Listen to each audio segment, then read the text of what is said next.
Sud Radio, tous au jardin. Ben oui, écoutez, on était justement dans la terrasse, face au jardin. Il fait encore beau, les orages sont pas encore arrivés. Il est l'heure de profiter des beaux jours, de voir ce qu'on peut faire dans nos jardins justement à l'heure des beaux jours. On en parle avec Florian Bonneau. Bonjour. Bonjour, Bienvenue. Bonjour à tous nos auditeurs. Bienvenue sur Sud Radio, directeur commercial de Fleuron d'Anjou. C'est une coopérative de producteurs horticoles. Alors précisément, je le disais, les beaux jours qui sont enfin arrivés. Qu'est-ce qu'on fait au jardin en ce moment ?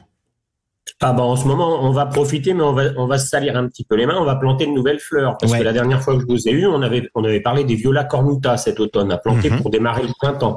Et puis maintenant, on va aller les remplacer. On a un tas de belles fleurs qui peuvent démarrer. Exactement. Lesquelles ? Le dipladénia, par exemple. Alors, c'est vrai. Ces dernières années, le dipladénia, vous voyez, j'ai déjà perdu un petit peu ma voix. Il faisait un petit peu frais hier matin.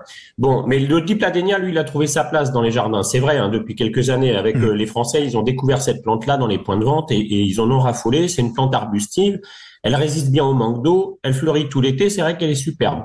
Mais moi, je vous dirais qu'il faut pas s'y tromper quand même. La fleur préférée des Français, celle qui garde vraiment une place très chère dans leur cœur et aussi dans leur jardin, du coup, c'est le géranium. Ouais, le bon vieux géranium, celui qu'il y avait dans le jardin de nos grands-mères. C'est exactement ça. Et parfois, j'entends, moi, des confrères qui me disent, et quand bien même à la coopérative, certains producteurs qui disent, Florian, quand même, c'est pas une plante pour nos jeunes. Si on veut rajeunir la clientèle, il faut pas mettre des géraniums. Eh ben, détrompez-vous. Le géranium, elle plaît à tout le monde parce qu'il y en a de différentes sortes. Il y a des lierres. Les lierres, c'est ceux qui vont retomber à fleurs simples, à fleurs doubles. Donc, il y a de quoi mixer ça avec des plantes comme l'escaevola. Et puis, comme le disait Sandrine tout à l'heure, si on veut un aspect un peu Mexique, on pourrait même y mettre des bidins, qui ont des belles fleurs jaunes, orangées. Et puis, l'escaevola, il y a des beaux bleus mauves qui arrivent.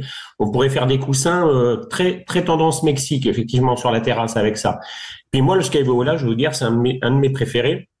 Ma fille me dit toujours, papa, ces fleurs, on dirait des demi-fleurs. C'est rigolo. La fleur est coupée en deux, en fait.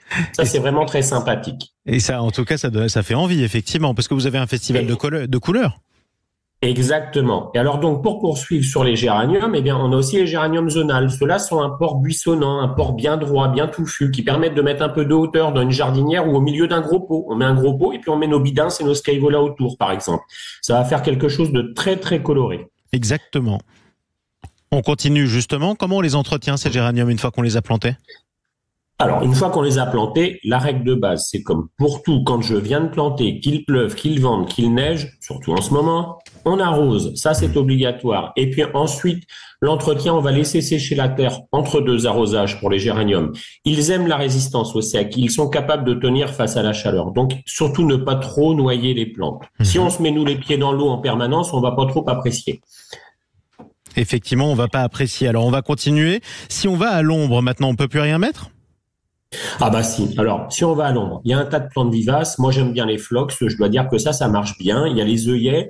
Il y a aussi les bégonias tubéreux. On n'y pense jamais, mais ce sont des très belles plantes avec des feuilles très découpées, légèrement crispées, qui donnent un aspect comme ça très architectural. Et puis alors, une grosse fleur généreuse, des fleurs avec des pétales doubles qui s'entrelacent entre eux. Ça apporte de la couleur. Et je suis sûr que Sandrine, tout à l'heure, aurait apprécié de les avoir sur sa terrasse mexicaine. Vous savez quoi ? Vous devriez les lui offrir, d'ailleurs. En plus, elle adore ça. Tant que vous lui offrez pas des roses, elle sera heureuse en plus. Je vous donne quelques conseils parce que je la connais bien. Est-ce que c'est pas encore trop tôt pour planter ? Parce que c'est une question que je voulais aborder avec vous. On est en plein dans les Saintes Glaces. Quand je dis les Saintes Glaces, c'est officiellement 11, 12, 13 mai. C'était la Saint-Mamère hier. Pourtant, bon, il gèle pas. Non, il gèle pas. Alors, il gèle pas aujourd'hui, il gèle pas sur la majorité de la France. Et c'est vrai que c'est une bonne question. Les Saintes Glaces, il y a ceux qui y croient, mais alors dur comme fer. Hein. Et puis il y a ceux qui disent c'est n'importe quoi, tout ça, c'est des foutaises.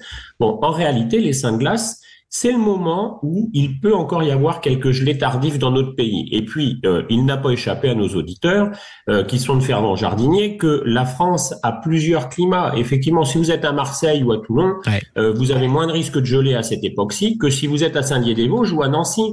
Mais vous savez, il y a l'histoire des gelées et puis il y a aussi l'histoire de la terre. On n'a pas les mêmes terres partout en France. On a la richesse de notre pays, c'est aussi d'avoir comme ça des terroirs qui viennent du sol. Et la terre a besoin de se réchauffer. Pour que nos tomates, nos cucurbitacées, les melons, les aubergines et puis un certain nombre de fleurs, comme des impatiences par exemple, résistent bien et puissent bien pousser, il faut que le sol soit chaud. Et donc, si vous prenez dans l'Orléanais, la terre est lourde, elle est assez consistante, et bien du coup, elle met beaucoup de temps à se réchauffer avec les rayons du soleil. Donc, il vaut mieux patienter. Les Saints de glace, en réalité, c'est un repère sur le calendrier. Vous l'avez dit, il y a le 11, c'était Saint-Mamère, c'était hier. Aujourd'hui, on fête Saint-Pancrace. Demain, on va fêter Saint-Servais. Et une fois qu'on a passé ces dates-là, on peut se dire effectivement le sol maintenant s'est réchauffé et puis les gelées vont être écartées, je vais pouvoir planter. Bon, dans certaines régions, on dit même qu'il y a un 4e saint de glace qui arrive le 14 mai, c'est Saint Boniface, et lui, Saint Boniface, on dit qu'il brise la glace. Alors à partir de mardi, tous au jardin. Exactement, c'est une excellente conclusion.